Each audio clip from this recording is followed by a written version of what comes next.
Hello दोस्तों, स्वागत है आप सभी का। आप में से बहुत सारे लोगों का एक ही बार सवाल उठ के आ रहा है, वो ये है कि वक्री शनि जो है उसके प्रभाव को लेकर कि क्या हो जाएगा और क्या होने वाला है। बड़ी बड़ी बातें हो जाती हैं, है ना। तो बड़ी बड़ी बातों में नहीं उलझिएगा, दो बातों को बस ध्यान रखिएगा कि जब कभी भी कोई भी ग्रह वक्री होता है तो वक्री होने के पीछे कारण ढूंढिएगा। वक्री ग्रह क्यों हुआ और वक्री ग्रह कब तक रहने वाला है। तो वक्री होने के पीछे पहला लॉजिक पकड़िएगा कि जब कभी भी शनि हो, गुरु हो या फिर ऐसे ग्रह जो कि पृथ्वी से काफी दूर हैं, उनके वक्री होते समय में आपको एक बात नोटिस करनी होगी। सूर्य देव की मौजूदगी जो होती है वो उन ग्रहों से तकरीबन 4-5 राशि की दूरी पे होती है। यानी कि मान लीजिए 11 नंबर की राशि में इस समय शनिदेव बैठे हैं, तो 11 नंबर से पीछे आना शुरू कीजिए। सपोज करिए यहाँ पे 11 नंबर लिखा है, तो यहाँ पर क्या हो जाएगा 10, यहाँ पे हो जाएगा 9, यहाँ पे हो जाएगा आपका 8, यहाँ पे हो जाएगा 7, 6, 8। ऐसे स्थिति में जब कभी भी मूवमेंट हो और मूवमेंट इस तरीके से होने लगे कि आपके शनिदेव से आपके सूर्यदेव की जो मूवमेंट है वो बढ़ जाती है दूर, तो उस कंडीशन में ये जो स्थिति है ये देखने को मिल जाती है। तकरीबन 4 से 5 घर की दूरी के हिसाब से अगर हम देखेंगे तो उस कंडीशन में आपको ये परिस्थितियां दिखाई देंगी। इस समय की अवधि में अगर हम बात करेंगे तो 3 नंबर की राशि के दरमियान कहीं पर ये स्थिति बरकरार है। एक तो ये नियम होता है। दूसरा कि ग्रह जो है वो अपने फोर्सेस को बढ़ा देता है। ये दूसरा मेजर पॉइंट जिसको ध्यान रखना है, क्योंकि सूर्य की मूवमेंट हो रही है, तो सूर्य की मूवमेंट होने के बाद उस परिस्थिति में एक दूरी को कवर करने के लिए ग्रह जो है वो अपनी स्पीड को बढ़ा देता है। और अगर जाहिर सी बात है किसी चीज़ की स्पीड चेंज हो रही है तो उसकी काइनेटिक एनर्जी चेंज हो जाती है। तो आखिरकार कोई भी ग्रह, चाहे शनि हो चाहे गुरु हो, अगर वो वक्री हो रहे हैं तो उसका पहला प्रभाव सीधा सीधा यह है कि अब उनकी गति बढ़ती हुई नजर आ रही है। That's okay. अब इसका असर क्या पड़ेगा, है ना, जो आपका मेजर मुद्दा क्वेश्चन होता है, असर क्या पड़ेगा। तो असर को इस बात से समझा करिए, जो भी ग्रह है जब उसकी गति थोड़ी सी बढ़ेगी तो उसका थोड़ा सा बल जो है वो बढ़ने की स्थिति पैदा हो जाएगी। इसीलिए शास्त्र के अंदर ये बात दी गई कि जब कभी भी ग्रह वक्री होता है तो थोड़ा ज्यादा बलवान हो जाता है। ठीक है, बलवान हो जाना अच्छी बात है, लेकिन कौन सा ग्रह बलवान हो रहा है फिर ये आपको समझना पड़ेगा, क्योंकि इसका आंसर एग्जैक्टली ये नहीं कह सकता कि बस यही एक नियम लागू करेंगे, ऐसा नहीं होगा। देखिए क्या चीजें होंगी। अगर शनि को देख रहे हैं, शनि वक्री हो रहा है, तो शनि के पहले नेचर को समझते हैं। शनि का नेचर दुख का कारक तत्व के साथ चलता है। जीवन में देरी होने की प्रभाव बढ़ जाते हैं जब शनि के प्रभाव आ जाते हैं जीवन के अंदर। शनि जब कभी भी आगे बढ़ेगा तो उसमें दुख के साथ साथ रोग के भी कारक प्रभाव देखे जाते हैं, क्योंकि ग्रह को हम इनके कारक तत्वों के रूप में मानते हैं। तो ऐसे स्थिति में यदि शनि जैसा ग्रह बलवान हो जाए किसी भी प्रकार से, तो जीवन में इन चीजों की भी थोड़ी सी अधिकता बढ़ जाएगी। अब मैं ये नहीं कह रहा कि शनिदेव अच्छे हैं या बुरे हैं कुंडली के अंदर, वो फंक्शनल नेचर पर डिपेंड करेगा, उसको मैं भी चर्चा में ले लूंगा। लेकिन एक बात ध्यान रखिए, शनि एज अ ग्रह तो सभी के लिए ग्रह है, तो जब उसके कारक तत्व प्रभावों की बात होगी, वो प्रभाव को लेकर आपको मान के चलना पड़ेगा कि पूरी दुनिया भर के लोगों के लिए अगर शनि वक्री हुए हैं तो शनि के कारक तत्व है थोड़ा सा दुख का बढ़ना, थोड़ा सा चीजों में देरी का बढ़ना। अगर एक पर्टिकुलर अवस्था में और दशा में चल रहे हैं तो रोग में भी वृद्धि की संभावना बनेगी, ध्यान रखिए। अब इससे हट जाए तो फिर एक दूसरी पिक्चर सामने आती है, वो ये कि विभिन्न लग्नों में शनि के पास अलग अलग भाव का स्वामित्व हासिल है। इस कारण से अब यहाँ पे शुभता और अशुभता के साथ साथ इसको ध्यान दीजिएगा। मान लीजिए 11 नंबर से कुंडली बन रही है, तो 11 नंबर से बनने वाली कुंडली के अंदर शनि के पास पहला भाव भी है और 12वां भाव भी। शनि वक्री है इस समय पहले भाव के ऊपर, तो जो पहले भाव के ऊपर वहीं का स्वामी उसी घर में बैठ के वक्री है, यानी कि जो चीज़ एक नॉर्मल तरीके से होनी चाहिए थी वहाँ पे वो चीज़ थोड़ी सी अबनॉर्मल फील हो जाएगी, थोड़ी सी अबनॉर्मल, लेकिन बहुत ज़्यादा डिस्टर्बेंसेस आ जाए ऐसा नहीं कहेंगे। यहाँ पे हम मान के चलेंगे कि इस भाव का स्वामी थोड़ा सा अपने भाव से विपरीत फल करने की कोशिश कर रहा है, दूसरी तरफ मूव कर रहा है, आगे बढ़ने की जगह पीछे जा रहा है। तो अगर 11 नंबर का लगन है, यहाँ पे शनि वक्री हो रहे हैं, तो स्वास्थ्य को लेकर थोड़ा सा समय के लिए केयरफुल होना पड़ेगा।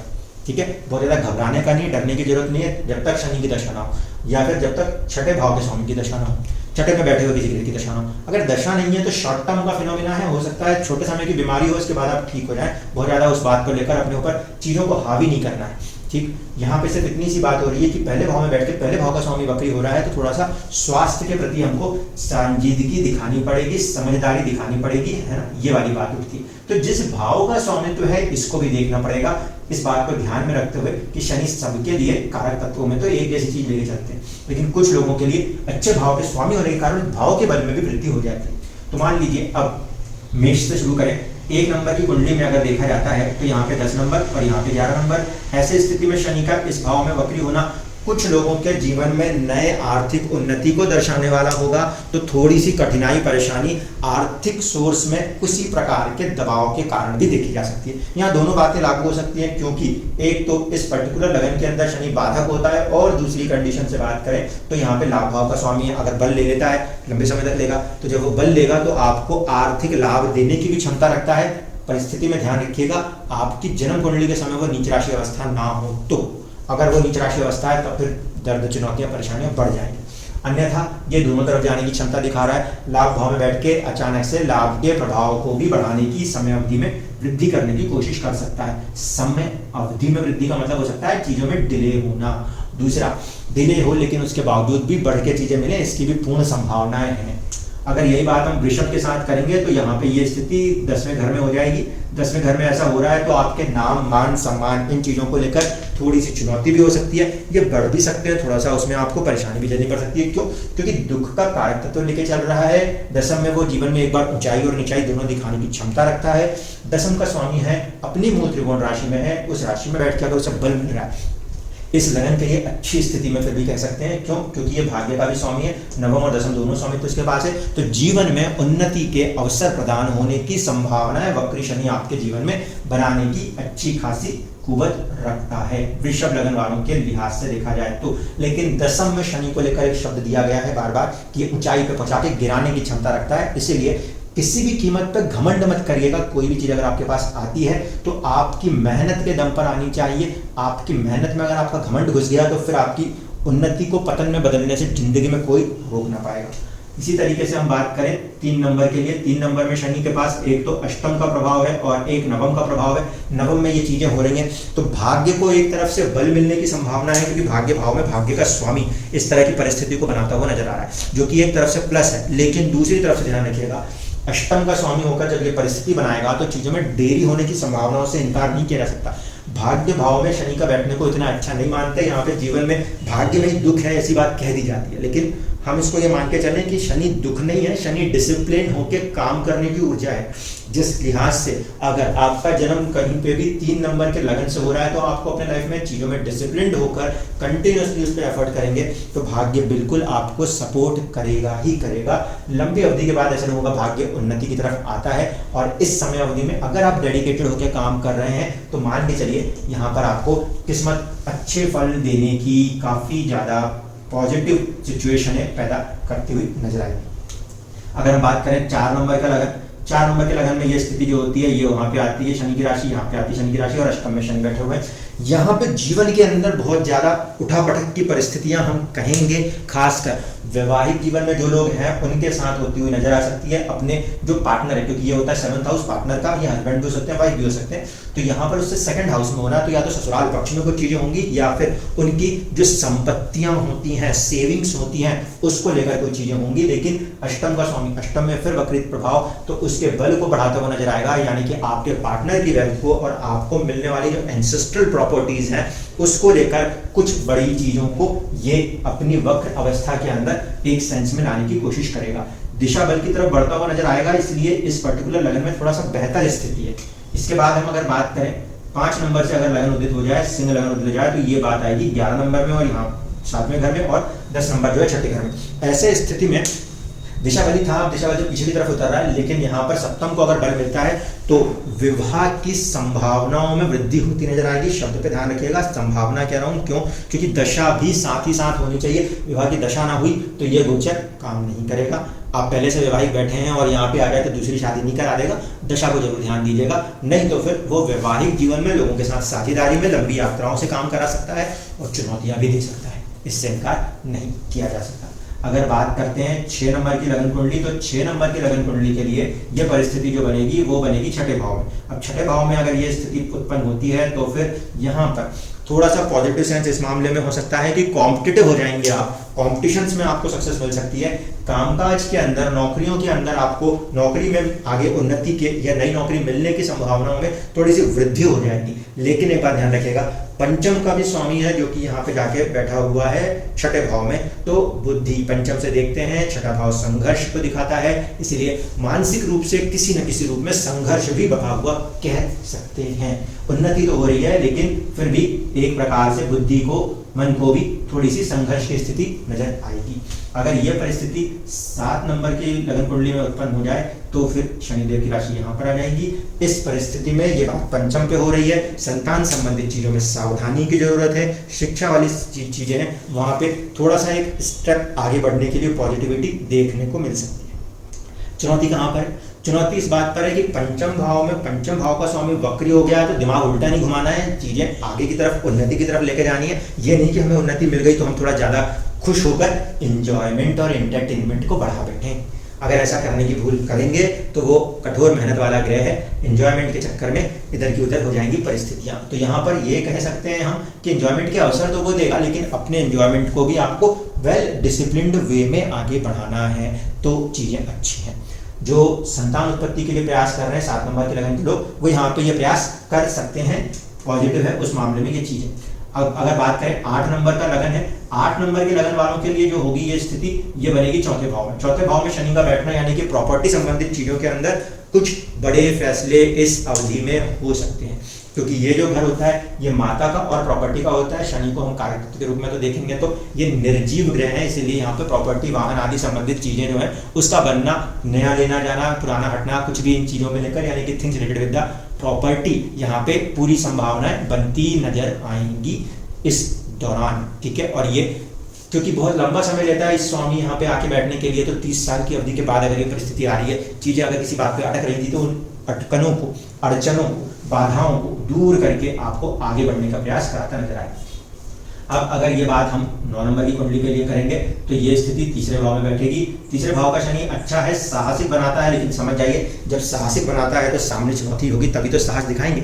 इस कारण से यहाँ पर थोड़ा सा साहस वाली स्थिति बढ़ेगी आपकी, इसका मतलब आपके सामने चुनौती भी बढ़ेगी। बिना चुनौती के किस बात का साहस दिखाने की बात है? अगर बिना चुनौती का साहस दिखाएंगे तो फिर तो पागल भी कहलाएगा कि गुस्से में जाकर किसी को मार पीट रहा है, वो नहीं पता। तो यहाँ पे थोड़ा सा जो है वो आपसे, आपके संयम को, आपकी स्ट्रेंथ को चेक करेगा और उसमें करेज को बढ़ाएगा भी। तो करेज को बढ़ाएगा, अच्छी बात है। थोड़ी सी परेशानियां बढ़ती हैं, भाग्य को देख रहा है तो, लेकिन उससे घबराने की जरूरत नहीं है, अपना आपा होने की कोई आवश्यकता नहीं है। धीरे धीरे करके आप यहाँ से उन्नति कर जाएंगे। हाँ, किसी प्रकार की कागजी कार्रवाई को अगर आप कर रहे हो तो उसके अंदर कुछ ना कुछ हो सकता है, वहां पे कुछ कागजी कार्रवाइयों को लेकर तीसरा भाव देखा जाता है, नेबर्स, आस पड़ोस को लेकर देखा जाता है, वहां पे चीजों के अंदर थोड़ा सा सेंस में चेंजेस आ सकते हैं। लेकिन उसी भाव का स्वामी उसी भाव में है तो बहुत ज्यादा नुकसान नहीं करेगा। ऐसा समझ लीजिए कि कोई अगर ड्रिंकर है तो अपने घर में सब कुछ पूरे ही तोड़ फोड़ दे, ऐसा नहीं करेगा, है ना। वो वाली परिस्थिति को ध्यान रखते हुए यहाँ पे बात होती है कि ग्रह अपने भाव में, अपनी राशि के पास में जाके वक्री हो रहा है तो इतना नेगेटिव इफेक्ट भी नहीं दे देगा कि जितना आप डर जा रहे हो, है ना। ठीक है, वो अपने कारक तत्वों के प्रभाव को नहीं छोड़ सकता तो कोई बात नहीं, आप उतने समय के लिए अपने आप को शांत रखो, डिसिप्लिन रखो, सक्सेस आपके पास खुद आएगी। अगर हम बात करते हैं ये स्थिति कि यहाँ पे 10 नंबर का लगन आ जाए, 10 नंबर के लगन में ये जो होगा सेकंड हाउस में बनेगा, इसका मतलब है कि अब कोई बड़ी चीज ऐसी होती हुई नजर आएगी जो या तो आपके जीवन में आपकी फैमिली से आपको थोड़ा सा दूर कर सकती है या उसके अंदर कोई नए लोगों की समावेश कर सकती है, ठीक है। अब ये बात सब पे तो लागू नहीं होगी, छोटे बच्चों पे लागू नहीं होगी, वृद्ध लोगों पे लागू नहीं होगी, ये वैवाहिक जीवन के अंदर के लोगों पे लागू हो सकती है, एक बात। दूसरी बात, क्योंकि ये सेकंड हाउस में हो रहा है तो यहाँ पर यह भी हो सकता है कि आपकी जो बचत है, जमा पूंजी है, उसके ऊपर अचानक से प्रभाव देखने को मिल जाए। जन्म कुंडली में शनि की स्थिति को समझना आवश्यक हो जाएगा उस परिस्थिति में, क्योंकि ये ऐसा भाव है। देखिए, अर्थ के जो भाव होते हैं 3, 6, 10, 2, 6, 10, 2, 6, 10 जो अर्थ के भाव है, वहां पे इस बात को समझना जरूरी हो जाता है कि कभी कभी पैसा आ सकता है तो वही पैसा जा भी सकता है। इस कारण से ये जीवन में उन्नति का रास्ता अगर दशाओं ने दिखा दिया तो आपकी झोलियों को अच्छे से भरने की क्षमता दिखाएगा, और अगर पलट दिया तो भरी हुई झोलियों को खाली कर देने में 1 मिनट का वक्त भी नहीं लगाएगा। 11 नंबर को लेकर मैंने चर्चा शुरुआत में कर दी थी स्वास्थ्य के प्रति। अगर 12 नंबर का लगन है तो फिर ये थोड़ा सा सावधान होने की स्थिति है। क्यों? क्योंकि 12वें का स्वामी 12वें में होकर ये परेशानी क्रिएट कर सकता है, वक्री होकर वो लाभ की तरफ आ रहा है तो लाभ बढ़ाने की भी कोशिश करेगा, और वैसे भी जब यहाँ पे हुआ तो 10 नंबर की राशि पर भी प्रभाव आएगा, इसलिए लाभ बढ़ाने की कोशिश तो ठीक है, लेकिन 12वें के होने के कारण खर्चे का बढ़ना और चिंताओं का बढ़ना ये भी मुमकिन है, ये भी लाजमी है। तो थोड़ा सा मीन लगन के अंदर किसी बात को लेकर थोड़ी सी चिंताएं बढ़ी हुई रह सकती हैं।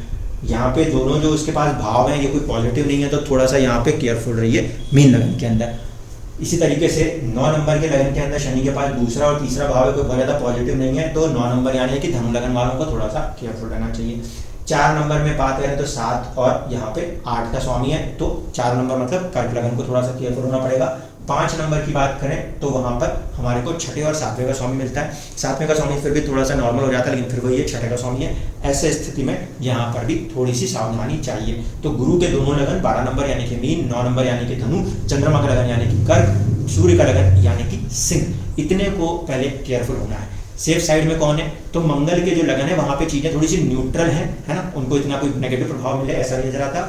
अगर शुक्र के लगन है 7 नंबर और 2 नंबर तो थोड़ी सी चीज़ें संघर्ष तो देंगी, लेकिन फिर भी अच्छी अवधि कह सकेंगे। बात अगर होगी बुध के लगन की, तो बुध के लगन में भाग्य में बैठेगा 3 नंबर में, और 6 नंबर वालों के लिए यानी कि कन्या के लिए वो बैठेगा 6ठे घर में। तो थोड़ा सा संघर्ष की स्थितियां बुध के लगनों में भी है, बट न्यूट्रल है वहां पर वो ग्रह, तो आपका कोई बहुत ज़्यादा नुकसान नहीं करेगा। अपने आप को ज़्यादा से ज़्यादा समय के लिए पेशेंस के साथ आगे चलाते हैं तो शनि आपका कभी कोई बुरा नहीं करते। जो ग्रह का कारक तत्व होता है, अगर आप अपने कारक तत्व को समझते हुए उसके साथ अलाइंड हो जाते हैं तो वो आपको किसी प्रकार से नेगेटिव इफेक्ट नहीं करता, क्योंकि उसको सिखाना ही वही चीज़ था। अगर आप सीख गए तो फिर वो आपको नहीं मारेगा, और अगर नहीं सीखे तो फिर वो अपने जितने भी अस्त्र शस्त्र हैं वो आपके ऊपर चला चला के आपको बिल्कुल सुधार ही देगा। ये बात ध्यान रखिएगा। इस कारण से वक्री शनि में बस इस बात को ध्यान रखें, सूर्य की मूवमेंट हो रही है दूर, इस कारण शनि वक्री हो रहे हैं। असर जो पड़ता है ग्रह के भाव, जिन भाव का स्वामी है जहाँ बैठा है वहाँ पे पड़ता है। और रिस्पेक्ट किसकी होती है, रिस्पेक्ट होती है सूर्य की। तो अभी मैंने आपको ये पूरे भाव को लेकर चर्चा कर दी 12 लग्नों के अंदर की परिस्थिति में। अब आप ये देख लीजिएगा कि उन्हीं लग्नों के अंदर आपके पास सूर्य किस भाव के स्वामी बने हैं, तो थोड़ी सी चिंता चुनौतियां उस भाव से जुड़कर हो सकती हैं, उस भाव के प्रति ये चीजें आपको देखने को मिल सकती हैं। आगे कभी दूसरी चर्चा जब होगी इस चीज को डिटेलिंग में, तो भविष्य में उसके वीडियो बना के फिर कर लेंगे कि इसको कंबाइंड रूप में कैसे देखा जाता है, क्योंकि अभी इसको करेंगे तो वीडियो भी बहुत लंबी हो जाएगी। आप लोगों के कॉल्स तो आ रहे हैं, लेकिन कई बार आप लोगों के कॉल को मुझे मिस करना पड़ रहा है, इसलिए अभी हम कोशिश यही करें कि जो व्हाट्सएप है उस पर टेक्स्ट कर लें बजाय कि कॉल करने के, क्योंकि टाइम नहीं मिलता, फिर आप लोग को भी कॉल नहीं लेता, आप लोग भी परेशान होते हो कि आपके सवाल नहीं सुन पा रहा। इस कारण से आप टेक्स्ट कर दोगे, रीड करके उस टाइम नहीं होगा तो किसी दूसरे तीसरे दिन होगा, बट आपको रिस्पॉन्स जवाब मिल जाएगा। धन्यवाद।